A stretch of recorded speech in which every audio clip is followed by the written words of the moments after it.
at the times when ordinary council workers are subject to such restraint. I commend this statement to the Chamber. Janet Finch-Saunders. And I thank the Cabinet Secretary for this statement. And, you know, it does present some opportunities, but it also presents a number of questions. Of course, we recognise the need, as highlighted by the Electoral Reform Society, to increase participation in local democracy. However, the issue whether to seek the reforms outlined to tackle the root causes of the problem of voter disengagement and the disconnect with politics felt by so many residents in Wales will be covered by the proposals you are bringing forward. Local authority representation in Wales is in danger of becoming a closed shop. In the 2017 local government elections, 7% of county borough councils seats were left vacant. Town and community council level, 81% of seats were either uncontested or vacant. Further engagement with local councillors is appallingly low in Wales, with a whopping 84% of respondents to the National Survey for Wales had not contacted their councillor in the previous 12 months. And, as we've alluded to on numerous occasions here, a lack of transparency is endemic, because between 2016 and 2017, local authorities fully or partially were excluded, the public, from 39% of cabinet meetings, and in Bridgend, this was 93%. Welsh Conservatives have pushed for a more thorough package of reforms aimed at increasing voter engagement for many years, including the Community Rights Agenda under the Localism Act. Yet the Welsh Government has failed to give any credit to this, or any more powers or any more controls to local communities. And really, it is fair to say that you've failed in terms of local democracy by allowing local communities to have their say more on democratic issues. Cabinet Secretary, can you explain how your proposals address the urgent need to increase participation and engagement in these areas? Now, concerns are already being raised about automatic registration of potential voters. Cabinet Secretary, can you advise as to how you envisage this being balanced in terms of data protection legislation and the use of personal data, as well as how you would ensure this process to be completely protected and free against voter fraud? On this matter also, I would like to ask the Cabinet Secretary how you intend to go forward with postal votes, given allegations last year of duplicating voting and, of course, issues raised around the practice in Tower Hamlets. What a missed opportunity if you're bringing in local government electoral reform. Anybody here who's ever stood in any election at any level knows that poster voters with some of our older demographic can be an absolute vital tool and help them to vote, but it can be very complex also with signatures. So sometimes the slight difference, those votes are then cast aside and not actually registered as a vote. So I would ask you, Cabinet Secretary, whether you would look at how we can simplify the postal vote process so that actually people are more confident at using it than they are at the moment. In relation to your proposals for pilots for electronic voting, voting in different places and on different days, you'll be aware, Cabinet Secretary, that previously the Electoral Commission found that a trial of additional facilities for voting by the then Labour UK government had little success in targeting opportunist voters such as the young and the elderly, with the majority stating that they would have voted anyway. Therefore, I would be interested in the costings that you can actually evidence in regards to these schemes to enable proper cost-benefit analysis prior to any pilots being given the green light. You expressed the intention to enable 16 and 17-year-olds to vote at the next local elections. How do you balance giving 16 and 17-year-olds the vote when this Assembly has legislated against them previously, for example, using a sunbed? And parental permission is still required to marry or serve in the forces. I would also at this point mention that as a serial campaigner, the 18 to 30-year-olds are often disenfranchised because, of course, politics isn't taught in schools. There is that sort of void. And, all my schools in Aberconwy would like to see the political system more on the curriculum. And so I would ask you how you intend to ensure that we have greater participation of those people who are already able to vote now. As you regard your proposals to allow individual councils to change to the single transferable vote system, you will recall that in response to the Local Government Resilient and Renewed White Paper, 60% of respondents favoured first past the post, as it was felt it was better understood, and that 94% felt it was better to keep the one voting system for the whole of Wales. This response seems contrary to your proposals today, so how can you justify that? We welcome the requirement for candidates to register political party membership, if not standing under a party banner. And the improved transparency and accountability that this will provide, because we're all aware, and in police commissioner elections, where people actually stand as independents when in reality they are members of a political party. And I know that 3 members in Conwy County Borough Council who were elected as Plaid Cymru last May are now of no political party within that council. And finally, we greatly welcome, and we've been calling on this, the proposed changes in terms of ending the remuneration of returning officers by their own councils. It is wrong, as you've rightly pointed out, that you can have a chief executive on a higher salary than the Prime Minister of this country, and yet they can also earn another £20,000 as a returning officer. That is wrong.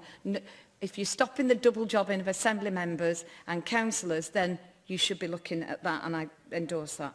And absolutely finally, in relation to changes to eligibility of candidates, I wonder what costs might be entailed by local authorities giving career breaks for candidates who are successful at election, who are council employees, whether there is likely to be rise of conflicts of interest, and also what, again, there will be costings if departments are allowing people to fulfil duties as a councillor, how their work, and things will be covered in terms of costing.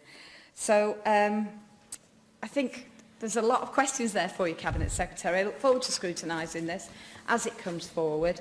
But I will just say this. I'm glad that you've had the courtesy at last to bring this to this Assembly. It was disappointing to see UK Labour tweeting this announcement before we as Assembly members had had any courtesy shown to us. I would just say that is not the best way to get off on a good footing when you want to bring such serious change to our electoral system. Thank you. Presiding officer, I think the whole chamber will be with me when I say I'm delighted, and I'm not always accountable to this place for the actions of the United Kingdom Labour Party and their press office. I would say to the Conservative spokesperson to perhaps move away from her counsel of despair. We seem to have listened to 5 or 6 minutes of a list of all problems and difficulties that are faced in making any change whatsoever.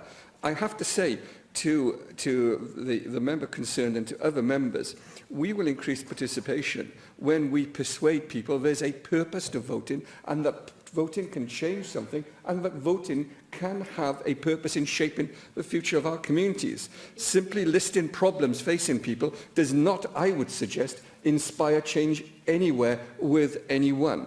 And I will say to the Conservative spokesperson that town and community councils will not be affected by the announcements I'm making this afternoon. She will be aware that there is a review currently taking place, which was announced by my predecessor, the now Cabinet Secretary for Finance, and I will be making further statements on the future of town and community councils when that review report, which I expect it to be at some point in the early summer.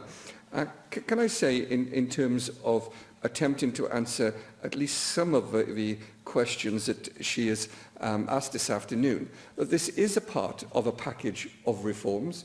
She will be aware from questions that we had last week and the statement I made on the local government settlement. But I have asked all members here, as well as council leaders and members of the UK Parliament, what powers they believe we should rest with principal local authorities. Now, I trust that the Conservative member for Aberconwy on this occasion has written to me by tomorrow's deadline in order to provide me with her views on this. On these, she didn't give me her views on anything. I wish she had. It would make my job easier.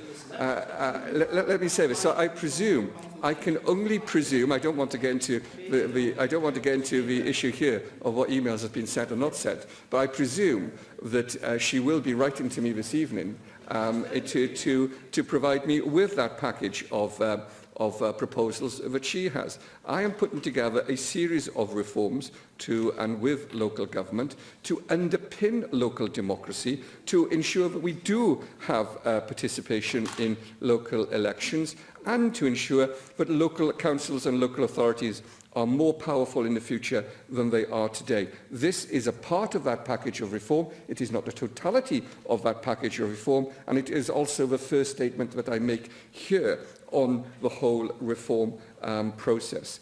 The Conservative spokesperson has asked questions about voter fraud and data protection. I have to say to her, where this is already being practiced in Scotland, there is no evidence of any of those issues being an issue for the Scottish authorities. We don't expect them to be an issue for us. We will ensure that there's proper protection in place for all those on the register, whether they are 16 or 17, or in fact anybody who is vulnerable in any way. And we will ensure that there are proper guidelines in place to ensure that data protection and voter fraud is not an issue of any new system. I do accept the point that's been made about the ability to simplify postal votes. Clearly, many people that we know and many electors do rely on postal votes, whether it's because of an infirmity or whether it's because of work commitments, which mean they're unable to vote in person. I hope that we'll be able to continue to simplify the process of postal votes, but I have to say that we will need to ensure as well that postal votes remain a secure form of voting. And the reason, presiding officer, I am seeking permissive powers in this legislation in order to provide us with the pilots to enable us to consider different changes to the voting system is to do exactly as the member suggests, which is to understand in practice how these proposals will work in terms of how we elect new councillors in the future. I hope that we will be able to look at a diversity of different proposals to improve and to drive up turnout. I hope that people will be able to vote electronically in the future. I hope that we'll be able to vote on our telephones in the future, and I hope that even if we're unable to do that in the near future, that we will be able to move to a system of electronic counting in the near future. And I will say to the member who seems very, how should I put it, lukewarm about the suggestion that we should increase the franchise to 16 and 17-year-olds. I see young people as being motivated to take part in the political process where politicians are able to demonstrate there's a purpose and a view to voting. And I think it is our responsibility here and elsewhere to explain to people how voting can change something and the importance of taking part in the election process. It's a matter for others to take some of the views that has been expressed in terms of proportional representation versus first past the post. I have to say to the member for Aberconwy that the part of personal social education is around active citizenship. I'm surprised she's not aware of that. And our ability to communicate and to educate young people about the importance of the political structures of governance of Wales, of local government and of the United Kingdom will help us, I hope, engage a new generation of people in taking part in our democracy and holding, I hope, us all to account.